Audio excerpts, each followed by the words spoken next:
lại cái tiền chứ là biểu thiên hùng nhá tiêu yếu phê phong tìm số yêu hòa sim chứ hoài như sĩ mà hoài như cái này biểu như điện là con từ điện là mai ôm biển mình chỗ hay ở đâu hay hoài hay bằng điện hoài những hay mà dùng hay gì đó mấy tôi ôm là những số cây như này xin đi vì mẹ sẽ có mà xin đi tỏ của cũng hết xuất tiêu còn là chẳng tiêu water represent Holy Spirit. If you have the Holy Spirit in you, when you believe in Jesus Christ, God gives you the Holy Spirit. That Holy Spirit helps you to grow and grow and grow more like Christ, like Jesus. If you don't have the Holy Spirit in your life, you cannot be more like Christ.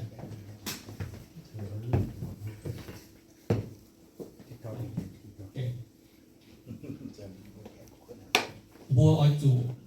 chỉ kinh chẳng tiêu kinh sơ có thảo giang hồ nào thảo giang hồ mà như là lấy không chặt chặt chuột nhà tiêu không chặt chặt chuột nếu có chọn nhiều tiêu là mà nào tiêu thì nhỏ mà nào chỉ làm sẽ chuột lại đến đó không chẳng nhỏ mình sẽ chọn cái tổ giang hơi tổ chuột đã tụi cái hàng thoát nhiễm ẩn chạy nó nói thoát chạy hàng to quá bộ quả mà kéo cháo nhờ yếu ở lồng mình hoa nhưng mà kéo đồ mà chỉ dùng kéo như đùa mà cầm trái kéo mà đâu á có những cái này kiểu dạng quá miền hát tay kéo quăng gì thì chẳng quăng gì nhá gai gì nhá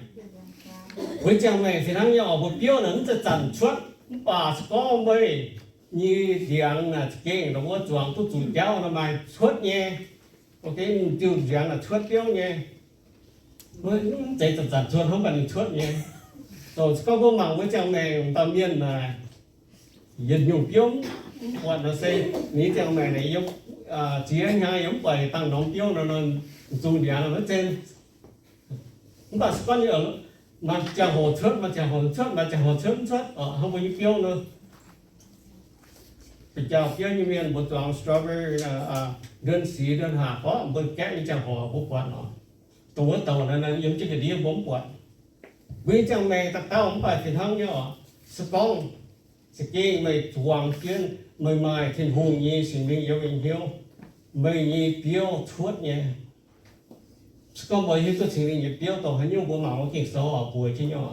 có thằng tham nhiên như cháu cho xì phú xì cho lòng như cháu lan khoa lê lan quảng chạy cứ lan tệ này chạy tiêu à vừa lại có sinh linh như tiêu phải đúng không thiên hùng chạy phú lần ta là phút rồi tao là hay nhung nhiều hoàng xiang hay nhung nhiều tôi gì ứng chạy hàng nó tình sống chạy lén nhiều là hay là con đâu á byproduct ha nhìn chẳng sinh viên bảo nó có về byproduct mà lấy sẽ cháu tạo về thèm tạo nhiều hơn sẽ thích kia so đâu á vua cho con vua cắn đồng tiền so như hòa xiêm trên ngoài như xì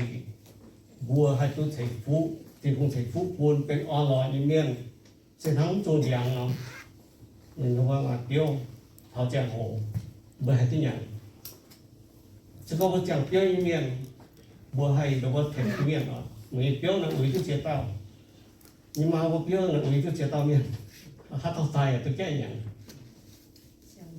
sự hoàng vua tao đâu mà cái tao phun vui nhỉ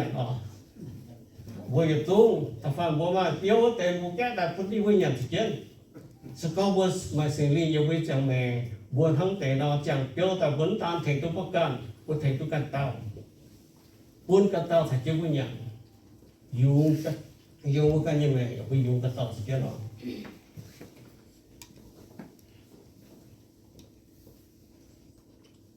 rồi vô màng nếu con thay quá online như miền nếu cho vô màng có cái opposite với nhau này con the wicked are not so but are like shaft that the wind drives away chúng ta miền ngoài miền chúng mấy thằng này nên vua sẽ thằng biết chủ giáo buồn mình nó một miền luôn miền hết tôi biết nhỉ một ta tao bị cổ hữu nhỏ bia bia là đâu shaft is like winnowing. In our Mian culture back then, we plant rice and we put in a grind it, and then you put in a window and you go like this. When you go up, the wind blow the shaft away, the rice comes down. Mình chẳng tí nào với nhung hay, tao tao mới tập để tỏi hết anh chú thì cái nó xăng rồi, muốn hiểu rồi hiểu xăng chứ, đúng không? Bây hết nhung hay rồi phao, hay gì biết giáo quần mình. Sẽ có vấn nói thiên hương rồi bây giờ mẹ hắn là bia này hết vào giáo quần mình. Bữa chủ yếm Chúa Giêsu bữa chủ chiang kiến bữa chủ cần hay chẳng dù nào cần Giêsu tú giờ là như mẹ có vấn cần Giêsu chủ nhiệm hắn bây hết vào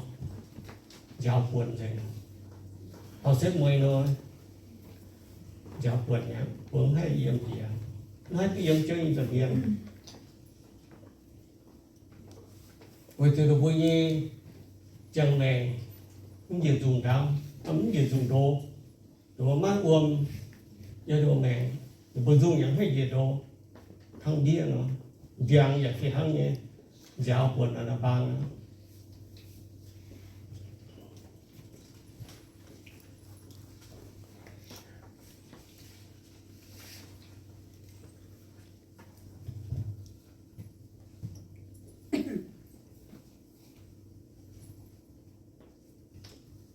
yêu kinh sâu thì con thảo đâu xếp vậy thôi thiên hùng ở tại siêu về nó y nhung đèo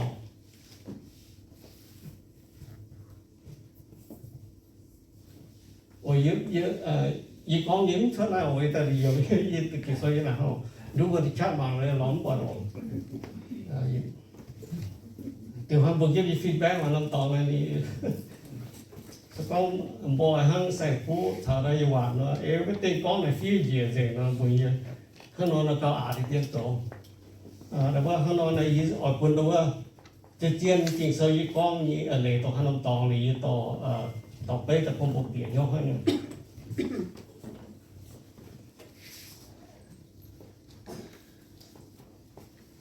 painful hay, unfortunate cho mà gặp unfortunate vợ chồng này. Yếm nó bao kiếm yếm thức dậy thời trần vua là hắn chân là xếp mũi hắn phải biết nó do you want to be end up all your life all the things that you spend all the things that you have done end up as a shaft mình tàu như nhung mình lại có lông này và chẳng chuyên mà căn tỏ xếp mũiเป็นbiết mình có cho mà cả là not so with the wickedอะไรเซnhung khu miền nhung tu on lọ nhung thì nung thầy phú nhiều với tệ chúng ta ở miền nhìn dịch nhung走nhìn tổ mẹ opposite của cô nhá nhìn走mới ếm trên hang thì ta với tao xiêm chân ngoài như gì nhìn ngoài như gì với tao xiêm chân miệng với tao tòng nhìn miệng quá我到走外，您才见面走外。我到行经手，你有经手，你代代天空，你欠天空。So not so，就是你行了咯。咱们搞不干，每都欠天空一番，都不给天空一番。phải mấy tổ của nhiều miền tổ lỗ nhiều miền về biển đó thiên hùng sạch phu như miền phải ở lại như miền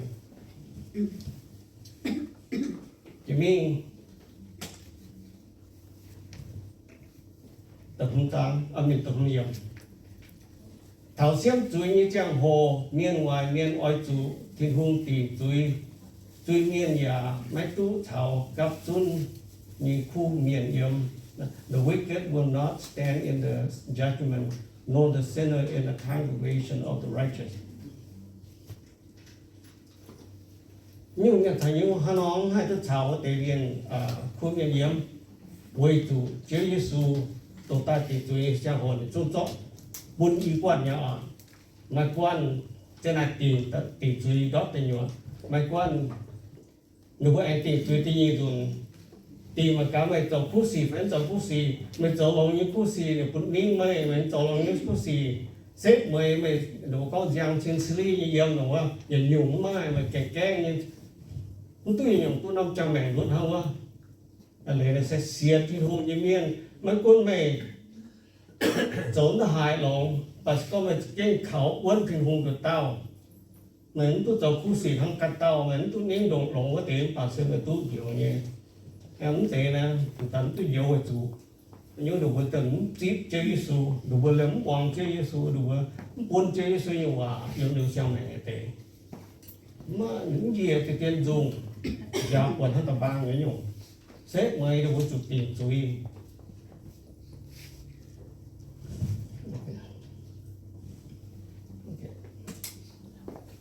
con xếp nhiều cái giá bắt Because for the Lord knows the way of the righteous, but the way of the wicked will perish. Vì tụ chiêu cầu khu miền như cháu và ó miền như cháu lộ. Chúng ở chủ miền.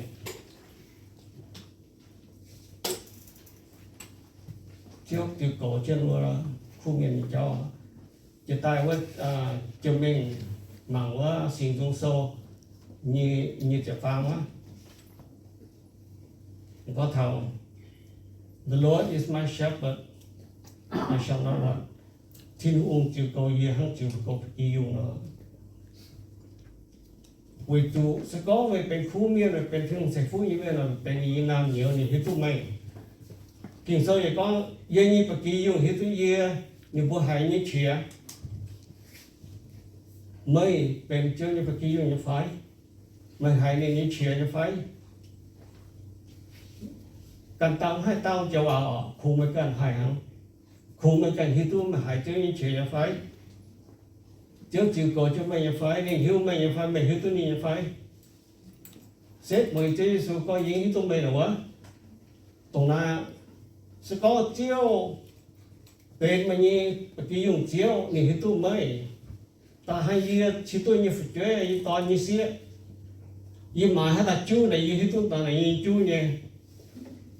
การเต่าเนี่ยเราไปเจียนตู้บอกว่าเนี่ยเราไปหิ้วที่เนี่ย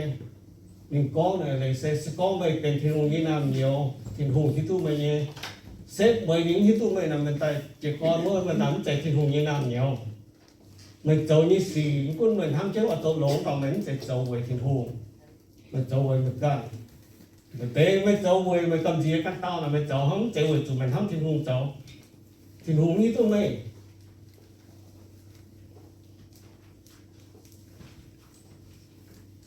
với những cháu nó xếp mọi vào chủ nghĩa nó phải tổng vào chơi xuống hít tụi mình nữa vào chủ nghĩa còn với chơi xuống hít tụi mình nhé những chủ nghĩa đó với tụi mình to chứ mình cháu quân mình là to mình yang tổng cháu này khi mà chuẩn sẽ không là phải đi nào nhiều hơn vui thì rồi có chiên to nó đi bỏ dạo nhé sẽ có một cái thì không đi nào nhiều nó mày to nó mày chủ xít nó mình chụp quảng khâu á, ba điểm chạy quảng khâu đó thì nhiều quảng khâu quảng xe này nó bằng cái phong mình coi hiếu chuẩn lọ thiên hùng phong mình chụp nháy cái đàng nếu mình chân là trâu lồng tất cả lọ thiên hùng nó nhiều chụp khâu sẽ vẫn sẽ bị chuối và bỏ chảo phong mình chia từ con mây về thiên hùng như ton và chụp đó đi tôi vợ đi hoa như cái sau và giờ khu miền chào óc miền khu miền bộ chủ sinh hoạt như gì nó trong bằng miền có và sắp đua với mình nhận bằng cháu hết trần bộ hay bộ nhiều bèn hay những cái nó bèn thì bộ mình cùng bộ cha mà lòng cả nó chỉ kinh họp thì hồn phấn họp công năng hiu nó bộ cho kinh số nó cha mà kinh số bộ họp sớm họp sớm mà chỉ nhiều bằng kia này nó có ta này nó có hết giờ họp hay nó bằng chia này muốn họp thì thùng như vậy rồi chủ bộ bây nhiêu căn như thông minh bị hơn nó có thế nào cái mình tổ nhớ trong chợ chia thì húng theo cái tổ nhung chia tao miên được tiền chỉ đạo nào được tiền tông trái cho thì không có hiểm to trả sớm nhiều nhìn và thì ô thế nói gì tụi to trả trả đi thì giúp khuyên nên tụi ta sẽ để hùng là tiền là nó con nhìn đi trả tấm xiên như nó thì hỏi nhìn như hai to lên tai majority là gì nhìn thống tất cả một đua một cần một to một cần như thông minhแต่ต่อทองแต่กองเจียนอยู่ฮัลโหลนะปฏิหุงฮัลโหลกองบัวจุให้จันบัวจุตามกับบัวม่วงnhư quảกันnhư miên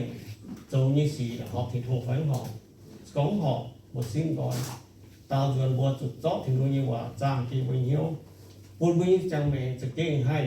hàng điện nó phá hàng như dùng cái đố ở thất biếu không tệ khổ phí hải bây giờ nó mẹ nó bằng gì mà tệ đó luật chuyện chết chuyện pết chuyện trước chuyện chẳng là này đang và tổng thân không xếp mớiเป็นbiết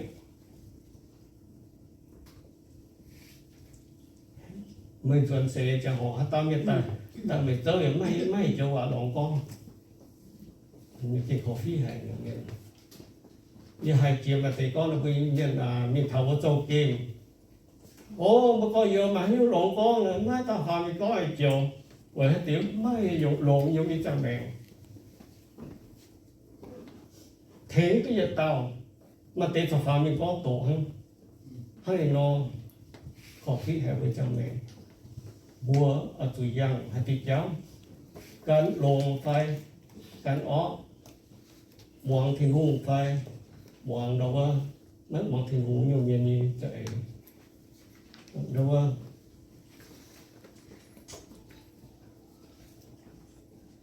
xếp mấy cái hiện để vua khăn là Chúa Giêsuเป็นเจ้าเจียนเลยthật chẳng nàyตอนนี้เป็นเจ้าตู่có buộcการให้ติดเจ้าอย่างให้ติดเจ้าเขาตั้งอยู่ทางโต๊ะที่วูนี่ว่าเป็นเจียนเลยก็ตัวเดียงเจียงเจ้าแม่แต่Chúa Giêsu sự có vô mang Chúa Giêsu yêu với trong này buộc cần ní chủ cháu buộc mong ní hòa với trong này ăn tiêu diệt hai chẳng thiếu rồi có xếp với có tất cả và lại chương hồ to chỉ chơi như em thì thôi như kinh sâu con ta này chấm như thọ chỉ con ta mình về như thôi chiếu thì căn thể được một bị nhau chưa sinh viên hay tập công yêu thích ta tao như mẹ ta tao quân chung mình tao biết nhau như con như tao làm tỏ họ cho chưa cần quảng cáo yêu quân những tôi chip và chip của họ chủ nghĩa thôi chưa sinh viên tỏ chết ta tao như biết nhau như họ như kinh số coi như bùa sẽ có như bùa về thì cũng sẽ phút như miền ở mai online như miền như bùa học chủ sim gọi là bằng kiến tôi cho bằng kiến như tộiต้องมองความจริงด้วยอย่างของเจ้าตาวจนอยู่บ่หอบสุจื้ออย่าไปฟังเจ้านี่ว่ายังมีจังแม่ไปอยู่หวังเจ้านี่ว่าต่ออยู่บ่ปุ่นเจ้านี่ว่าจะจันที่นี่ปุ่นนี่เหี่ยวอยู่บนกองฟ้าปีบ่พระจันทร์ปองสวยโยงตมหอบเจ้านี่ปุ่นอยู่ให้เจี๊ยตู้นี่ปุ่นอยู่จังแม่ทั้งเดียงเราจังเจนอยู่จูโดจังที่อยู่แม่muốn cốt quang cho hai nhung sẽ nhau xỉ vì người ăn hai bà nhung chưa lại từng chơi như em to chỉ chơi như em tao tao chơi sự kỳ tưởng như vậy. Amen.